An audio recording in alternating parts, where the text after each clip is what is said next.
자, 오늘 우리가 함께 8장 18절을 보면요, 이렇게 기록하고 있어요. 만군의 여호와의 말씀이 내게 임하여 이르시되 할렐루야. 자, 우리 옆에 있는 우리가 한번 이렇게 인사하겠습니다. 하나님의 말씀이 오늘 여러분에게 임할 것입니다. 하나님의 말씀이 당신에게 임할 것입니다. 여러분 믿으세요? 네, 오늘 그것을 믿고 우리가 나아가는 겁니다. 자, 오늘 우리가 읽었던 스가랴는요, 아주 단순하고 명료한 말씀을 선포합니다. 이 말씀은 오늘 뭐라고 우리가 선포하냐면, 내게로 돌아오라, 그리하면 만군의 여호와가 너희에게로 돌아가리라, 이 말씀이에요. 한번 따라할까요? 내게로 돌아오라, 만군의 여호와가 너희에게로 돌아가리라.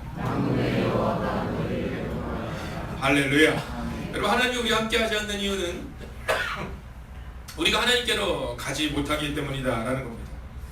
여러분, 이 40일의 시간이 어떤 시간이어야 합니까? 저는 이 40일의 시간이 하나님께로 돌아가는 시간이 되기를 원합니다. 그리고 하나님께서 우리의 교회를 세우는 시간이 될 것입니다. 여러분, 학교에서는 또 이 스가랴서는요, 이 성전 건축에 대한 하나님의 메시지를 담고 있어요. 여러분, 하나님의 백성은 단순히 성전을 짓는 것을 넘어서 마음과 삶이 온전히 하나님께로 돌아가야 한다고 우리 가운데 말하고 있다랍니다. 그렇다면 우리의 삶을 하나님께로 돌이킬 때 어떤 일이 일어나는가? 오늘 그것이 이 성경이 기록하고 있는 메시지입니다. 과연 우리가 하나님의 뜻대로 살아갈 때, 그리고 우리의 마음을 하나님께로 돌이킬 때 어떤 일이 일어나는가? 자, 오늘 우리는 그 세 가지를 살펴볼 텐데요. 첫째는 19절입니다. 함께 읽겠습니다. 시작. 넷째 달의 금식과 다섯째 달의 금식과 일곱째 달의 금식과 열째 달의 금식이 변하여 유다 족속에게 기쁨과 즐거움과 희락의 절기들이 들리니 오직 너희는 진리와 화평을 사랑할지니라. 아멘. 자, 오늘 여기에 다섯째 달, 넷째 달, 일곱째 달, 열째 달, 이렇게 달에 대한 얘기가 나옵니다. 자, 이 본문의 말씀은 뭐랑 연관이 있느냐면 열왕기하 25장의 말씀과 연관이 있습니다. 자, 열왕기하 25장의 말씀이 어떤 말씀이냐면 바로 하나님께서 세우셨던 그 예루살렘 성이 망하는 장면을 기록하고 있는 게 바로 열왕기하 25장이에요. 자, 먼저 넷째 달이라고 나오는데, 이 넷째 달은 뭐냐면 예루살렘 성벽 북쪽에 파괴되어 적이 뚫고 들어온다를 말하는 겁니다. 이게 열왕기하 25장 3절과 4절에 기록되어 있죠. 그 다음 다섯째 달이라고 나오는데 예루살렘과 성전이 파괴된 날입니다. 일곱째 달, 그달리아가 암살당한 날로 추정되고요. 열째 달은 예루살렘 성이 에워싸이기 시작한 날을 말하는 겁니다. 그러니까 오늘 우리가 읽었던 이 19절의 말씀은 한마디로 말하면 멸망의 날을 기록하고 있는 겁니다. 열왕기하 25장에 나오고 있는 겁니다. 여러분, 오늘 만약 여러분의 삶 가운데 문제가 발생되고 또 여러분의 가정 가운데 무너진 성벽이 있다 할지라도 여러분 기대하십시오. 만약에 이날, 이 절망의 날 금식이 변하여, 자, 다음 구절을 보여주십시오. 읽겠습니다. 시작. 유다 족속에게 기쁨과 즐거움과 희락의 절기들이 들리니 오직 너희는 진리와 화평을 사랑할지니라. 아멘. 자, 뭐라고 말합니까? 기쁨이 회복될 것이다. 기쁨이 회복될 것이다. 여러분, 우리 가운데 있는 그 절망의 날이 바뀌어 그 실패의 날이 바뀌어 기쁨이 회복될 줄로 믿습니다. 그게 오늘 성경이 우리 가운데 선포하고 있는 거예요. 제가 오늘 올라오기 전에 기침이 하도 나가지고 어제 밤새 잠을 못 잤는데 아침에 이 무인가요? 뭐 그거 가는 거라고 그랬더니 많이 좋아진 겁니다. 혹시 여러분들이 목사님 말씀이 기침 때문에 좀 집중이 안 되네 생각되시더라도 아유, 어제 저녁보다 훨씬 낫다니까 라는 마음으로 용납하고 좀 들어주시면 네, 좋겠습니다. 자, 오늘 성경은 우리 가운데 이 스가랴를 통해 뭐라고 말하냐면 기쁨이 회복될 것이다 라고 말합니다. 여러분, 이 네 번째 달을 맞이해서 예루살렘 성경이 무너지고 완전히 패망한 것이 바뀌어서 기쁨이 될 것이다 라는 겁니다. 이번 이 40일의 시간을 통해 여러분의 가정의 문제가 떠나가게 될 것입니다. 그리고 기쁨이 회복될 것이다. 자, 중요한 것이 있습니다. 이 말씀이 선포될 때 온 이스라엘 민족들이 다 이 말씀을 받았을까요? 받지 않았을까요? 많은 백성들이 이 말씀을 받았고 또 많은 백성들이 이 말씀을 받지 않았습니다. 그리고 많은 백성들은 이 말씀을 받은 대로 그렇게 살아냈고, 그리고 그들의 삶을 통해 무너진 성벽이 재건되고 예루살렘 성전이 재건되는 은혜가 임했다라는 것이죠. 여러분, 똑같은 곳에서 똑같은 말씀이 선포되지만 왜 어떤 가정은 회복되고 어떤 가정은 회복되지 않는가? 여러분, 그것은 우리의 마음밭에 달려있다는 겁니다. 예수님이 씨를 뿌려요. 씨를 뿌리는 예화를 말씀하시는데 네 밭에 씨를 뿌립니다. 하나는 길가, 하나는 가시 담은 떨기. 여러분 그 밭에 뿌려지는 그 씨앗들이 다 열매를 맺지 못하죠. 근데 어느 마음밭에 떨어진 열매를 맺게 되느냐면 좋은 밭에. 여러분 옆에 있는 분에게 한번 이렇게 인사하겠습니다. 좋은 밭을 만드십시오. 한 번 더 인사하세요. 반드시 기쁨이 회복될 것입니다. 두 번째는요, 부흥이 일어날 것을 우리 가운데 선포하고 있습니다. 20절의 말씀을 우리가 같이 읽겠습니다. 함께 읽을까요? 시작. 만군의 여호와가 일어나시기 원하노라. 다시 여러 백성과 많은 성읍의 주민이 올 것이라. 아멘. 자, 여러 백성과 많은 성읍의 주민이 올 것이다. 여러분 지난주까지 이제 14주째 저희 교회에 새로운 그런 사람들을 하나님께서 우리에게 보내주고 있습니다. 여러분 만군의 여호와가 지같이 말하노라. 다시 여러 백성과 많은 성읍의 주민이 올 것이다. 여러분 지금 어저께 제가 말씀을 준비해서 보니까 부산동, 연신내, 역촌, 수색, 왕십리, 마장, 판교, 당산, 인천, 부천 뭐 셀 수 없는 많은 곳에서 하나님이 우리에게 사람들을 보내주고 계십니다. 그래서 처음 이것을 봤을 때는요, 이 부산동 식구들이 별로 없었어요. 근데 지금은 부산동에 많은 백성들이 있습니다. 여러분 또한 놀라운 사건이 있어요. 제가 처음에 왔을 때 1년 6개월 동안 그냥 지나가다가 교회로 온 사람이 아무도 없었어요. 단 한 명도 들어오지 않았습니다. 근데 1년 6개월 만에 처음 들어온 분이 어떤 분인지 기억나시죠? 이광 원사님? 네, 저 뒤에 지금 우리 김서구 집사님이 앉아 계신 그 자리에 앉아 계셨던 분이세요. 1년 6개월 만에 진짜 새신자가 딱 들어왔어요. 너무너무 좋았는데 노숙자였어요. 노숙자. 들어오는 순간 다 알았어요. 아, 이분이 범상치 않구나. 왜냐면 술 냄새가 너무 많이 풍겼고, 네, 누가 봐도 딱 알 수 있는 분이었어요. 근데 이분이 와서 일부와 오후 예배까지 너무 은혜를 받으시는 거예요. 식사도 잘 하시고, 그리고 이제 저한테 얘기를 하신 겁니다. 목사님, 제가 지방을 내려가려고 하는데 차비가 없습니다. 네, 차비를 좀 도와주시오. 근데요, 제가 그때 우리 교인들이 얼마나 예뻤는지 노숙자인 걸 누구나 다 알아요. 근데 너무 좋아하시고, 왜냐하면 우리 마음 가운데 이분이 뭐 노숙자이시라서 우리가 다음 주에 못 올 확률이 너무 크지만, 근데 새로운 사람이 교회에 와서 함께 예배하는 시간 너무 기쁜 거예요. 막 보니까 그때 김영희 집사님 막 이 음료수 갖다 주고 막 차 갖다 주고 막 밥 먹이고 그리고 돈까지 줘서 보낸 거예요. 물론 그 다음 주에 당연히 오지는 않았습니다. 근데 그때 제 마음에 얼마나 감사함이 있었는지 몰라요. 야, 이분이 정말 교회를 사랑하는구나, 영혼을 사랑하는구나. 그리고 막 그분이 다 그러는 거야. 안 올 거 뻔히 아니까 어디든지 가서 예배를 드리세요. 근데 그분은 가면서 그런 거야. 다음 주에도 오겠습니다. 근데 우리는 얘기하는 거, 어디 가서든지 예배를 드리세요. 근데 그분은 다음 주에 오겠습니다. 아니, 그러니까 어디 가서든지. 우리 다 아는 거. 누가 봐도 다음 주에 안 오는 거 우리는 알고 있죠. 여러분, 그런데 요즘은요, 정말 가족들의 전도가 된 것을 보면서 제 마음이 얼마나 감사하죠. 제가 이전에 있었던 교회가 한 500명 정도 되는 교회입니다. 작년들만 300명 이상 되는 교회였는데요. 근데 1년 내내가 돼도 사실 가족들이 전도되기가 참 어려워요. 근데 가족들이 전도가 돼가고 있는 겁니다. 그뿐만이 아닙니다. 여러분 21절을 같이 읽어볼까요? 함께 했습니다. 시작.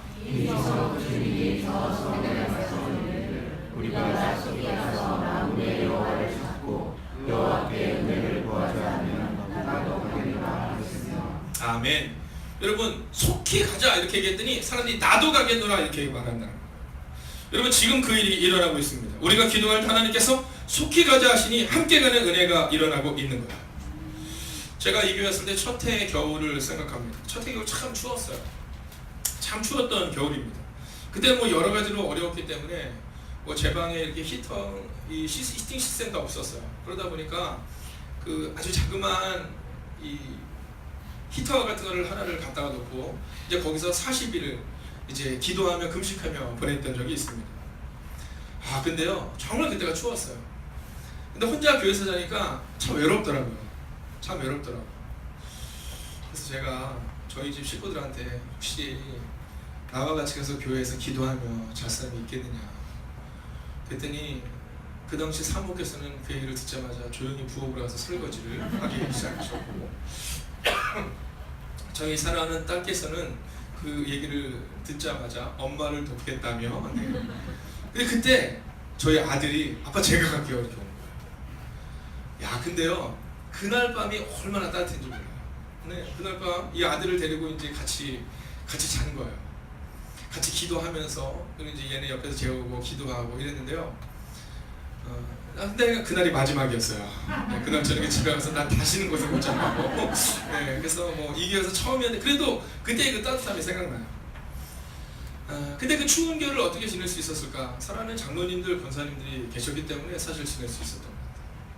그 당시 교회 식구들이 많지는 않았지만 그래도 주일이 되면 함께 예배할 수 있다는 그 은혜가 참 컸던 것 같아요.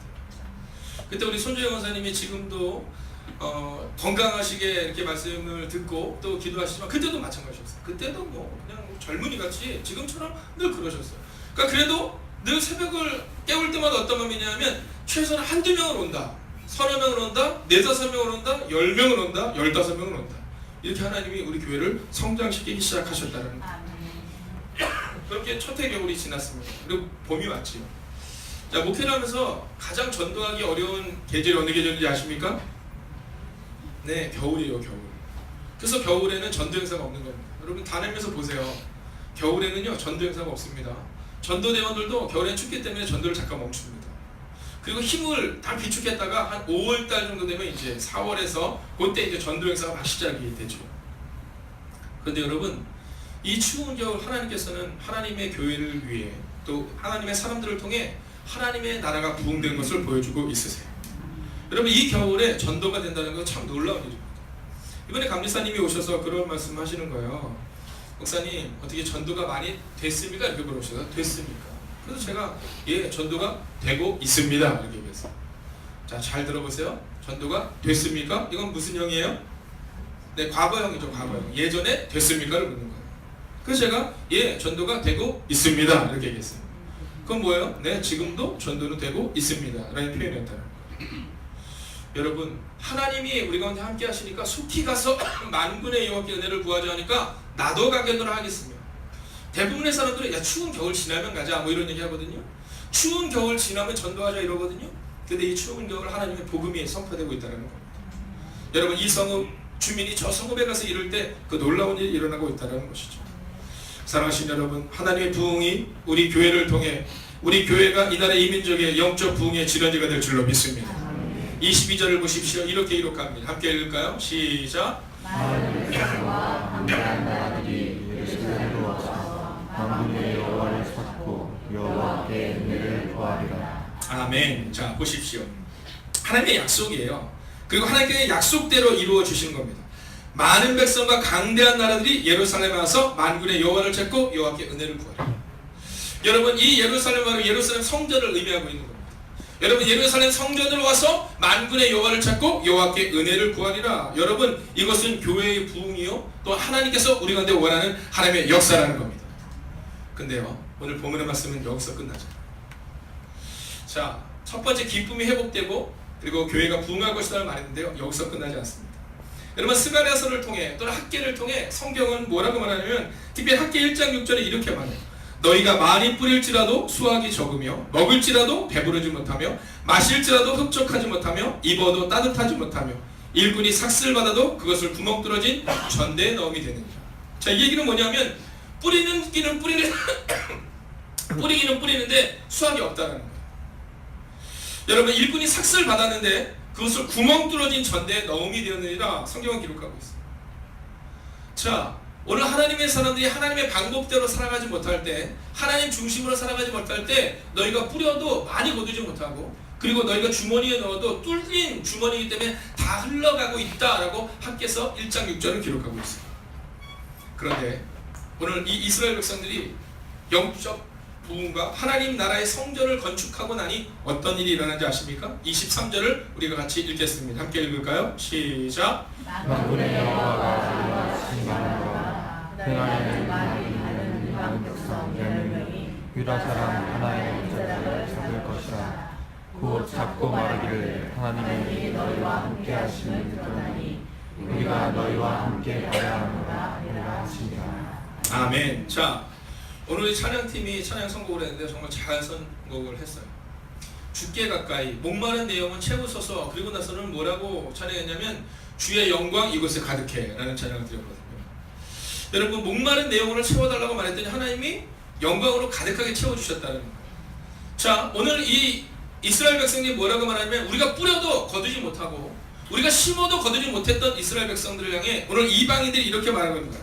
이방 백성 10명이 유다 사람 하나의 옷자락을 잡을 것이라. 곧 잡고 말하기를 하나님이 너희와 함께 하심을 들었나니 우리가 너희와 함께 가리하노라 하리라 하시니라. 여러분, 저는 여러분들이 믿지 않는 이방인들에게 하나님의 사랑을 전하는 자가 될 줄로 믿습니다. 근데 그것을 어떻게 전하느냐? 바로 세 번째 스텝입니다. 그것은 바로 개인의 가정에도 영적 부흥이 일어난다는 것입니다. 여러분, 이방인들이 보는 거예요. 이방인들이 이제 성전에서 예배하는 이들을 보는 겁니다. 보는데 놀라운 일이 일어나는 거예요. 어떤 놀라운 일이 일어납니까? 네, 하나님의 백성들이 학개서 1장 6절에 기록한 것처럼 뿌려도 거두지 못했던 그들이 뿌리자마자 30배, 60배, 100배의 결실을 맺게 되고, 일을 한 자들이 주머니에 전대에 넣어봤자 뚫린 것으로 다 흘러져 나가는데 하나님이 보시는 부흥을 경험하게 되더라는 겁니다. 그리고 그것 때문에 하나님의 사람들에게 이방인들 10명이 한 사람이 붙어서 나도 데리고 가달라고 말하고 있다는 것이죠. 창세기 보면 요셉이라는 사람이 나옵니다. 자, 이 요셉이라는 사람이 비참하게 팔려가요. 형들에게 버림을 받는 겁니다. 자, 그런데 노예로 살아가는 이 요셉이 이제 노예로 팔려가서 있는데 그 주인의 눈에 띄었다라는 표현입니다. 그 주인의 눈에 띄었다. 여러분, 상상해 보세요. 이게 그냥 하기가 어려운 겁니다. 자, 지금 우리 고등학교나 학생들 정도가 10대예요, 10대. 근데 10대인데 이 아이들이 팔려온 겁니다. 뭘로 팔려왔어요? 노예로 팔려온 겁니다. 노예로 팔려왔는데 그 주인이 뭐라고 말하느냐면 이렇게 말하고 있어요. 그 주인의 눈에 띈 것을 보면서 10대였던 그 노예에게 자신의 집 전부를, 즉 가정 총무를 맡기게 되는 은혜가 임했다는 거예요. 누가 함께 하시니까? 하나님이 함께 하시니까. 여러분, 이게 상상이 좀 안 가시죠? 상상이 좀 안 가시죠? 만약에 제가 이 아이에게 우리 교회를 맡긴다. 자, 우리 교회위원으로 우리 박주민을 여러분 하는데, 근데 그뿐만이 아니에요. 저 뒤에 있는 우리 다원이랑 주혜한테 자, 저 아이들에게 이제 기획위원을 맡기는데 특별히 기획위원장을 맡기는 거야. 기획위원장. 네. 자, 그럼 여러분들은 어떠시겠어요? 네, 장로님 어떠시겠어요? 자, 권사님들 어떠세요? 아, 예, 뭐 훌륭히 우리를 잘 이끌어 가겠습니다. 이렇게 생각하실 것 같아요? 참 어려운 얘기잖아요. 그런 성경에 보면 그 노예로 팔려갔던 요셉이, 그 10대에 노예로 팔려갔던 요셉이 그 가정 총무. 여러분, 그 땅이 어떤 땅입니까? 우리로 치면 경호실장의 땅이에요. 여러분, 막강한 권력을 가지고 있고 정말 수백 명의 종들이 있는 거기를 노예였던 10대가 그 가정 총무로 삼을 만큼 하나님의 은혜를 주신 거예요. 오죽하면 그 가정 총무를 삼고 그 많은 사람들이 요셉의 옷자락을 잡고 우리를 이끌어달라고 말하고 있는 겁니다. 그뿐만이 아니에요. 여러분, 죄명이 뭔지 아세요? 성폭행범이에요. 성폭행 미수범이죠. 성폭행 미수범으로 감옥에 딱 잡혀갔는데 감옥에 있는 모든 간수들이 요셉의 옷자락을 붙들고 우리를 살려달라고 말하는 겁니다. 우리의 꿈을 해석해달라고 말하는 거예요. 여러분, 거기면 떡 맡은 간원장과 술 맡은 간원장이 있잖아요. 그게 보통 사람이 아닙니다. 여러분, 술 맡은 간원장이라는 것은 술만 따르는 사람이 아니라 그 술을 따르며 이 왕과 함께 이 정치를 논하고 사회를 논하는 사람이에요. 지금으로 따지면 정무수석 정도 되는 사람입니다. 그 사람이 요셉의 옷자락을 붙들고 내 꿈을 해석해달라고 얘기해요. 해석해줍니다. 마지막에 어떻게 되는지 아세요? 네, 여러분들이 잘 알고 있는 것처럼 애국왕 바로가 꿈을 꾸고 누구도 해석하지 못해요. 그때 요셉이 등장합니다. 그리고 요셉의 옷자락을 붙들고 들어오잖아요. 우리를 살려달라고. 그리고 요셉이 애국왕 바로의 그 꿈을 해석합니다. 애굽의 모든 백성들, 애굽의 근처에 있는 혹은 그것을 넘어서 저 가나안 땅에 있는 요셉의 부모들의 가정까지도 살려나게 되는 놀라운 일이 일어나게 되더라고요. 여러분, 지금 여러분이 혹시 노예로 있는 것 같은 마음, 여러분이 혹시 홀로 있는 것 같은 마음, 여러분 너무나도 외롭고 나는 안 될 것만 같은 마음이 있다 할지라도 오늘 성경이 우리 가운데 말하고 있습니다. 하나님 나라의 거룩한 부흥은 교회의 부흥으로 끝나지 않고 개인의 부흥으로 나타난다는 것이죠. 오늘 실패하는 분 계십니까? 오늘 절망하는 분 계십니까? 오늘 넘어져서 아파하는 분 계십니까? 오늘 기도 용담이 너무 더뎌서 안 될 것 같은 분이 계십니까? 오늘 성경이 말합니다. 그때가 되면 이방인들 10명이 너희들 한 사람의 옷자락을 붙들고 나를 데려가달라고 말하는 그때가 올 것이다 라고 말합니다. 여러분, 2018년 새로운 한 해가 시작될 것입니다. 여러분 이 주변에 있는 이웃들이 여러분을 바라보며 여러분 가정에 일어나는 부흥을 바라보며 여러분 가정 가운데 새롭게 되는 그 놀라운 자녀들에 대한 축복을 바라보며 그들이 이렇게 말할 것입니다. 우리도 너희와 함께 가려 하노라. 우리를 데려가다오라는 그 놀라운 복이 여러분과 우리 가정 가운데 임하는 그 놀라운 40일이 될 줄로 믿습니다. 여러분 우리 함께 이 찬양 드릴까요? 우리 한번 이 찬양 드리고 우리 함께 한번 간절히 기도하기를 원하는데요.